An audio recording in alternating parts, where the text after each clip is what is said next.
family, but back in March of 2010, one of my children began to have problems walking. So, and he was about 5. So I took him to the pediatrician, and the pediatrician started noticing his eye was deviating. So I sat down and said, you need to go see an eye doctor. So at the eye doctor, I took both my children there. He looked at the child. He said, you need to sit down again. Your child has swelling on the brain. So I went in for an MRI the next day, and the MRI showed a 4-centimeter tumor growing in the back of my child's brainstem. So he's here, by the way. This was just a journey. It's a journey that really set my whole life. That was at a complete routine. It puts you in shock. I'm just a normal person. We went in for tests. We went in for MRIs.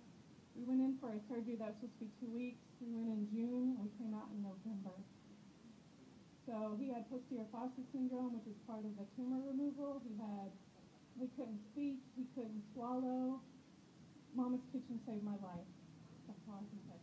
They saved my house. They saved my job. I don't know what I would do because I came home with a child that had to go for a year of chemo. I couldn't go to the grocery store. I was switching shifts with my husband to work. I didn't know what to do. So I was like, how am I going to feed him? How am I going to get him through chemo with what? I couldn't even cook. I couldn't even think. So they reached out to me and my family, and we're just a little community here. One of the things I wrote down is when I was talking to them on the way here, they were like, oh yeah, that's the guys that brought us the corn.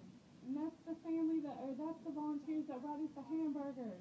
They still remember that. And that really helped us get through those times when my child really needed a nutritious meal and I couldn't cook it. Not that I can't cook. I didn't have the time, the effort, and the energy, and we were going through a lot of illness in our lives.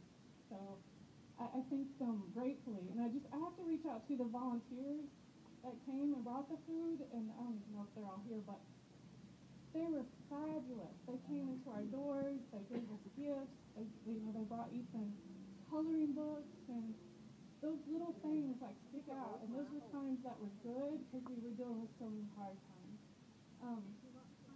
But I just wanted to say, fast forward to 2013, I'm here today. My Ethan is in school full time. He's in a pediatric walker. He just transferred from a wheelchair to a walker in January. We're back in school, so we're happy. He's looking forward to all the food here too.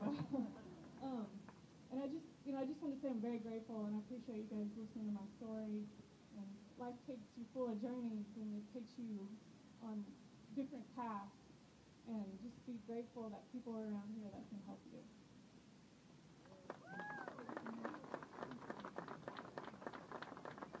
Thank you, Christy.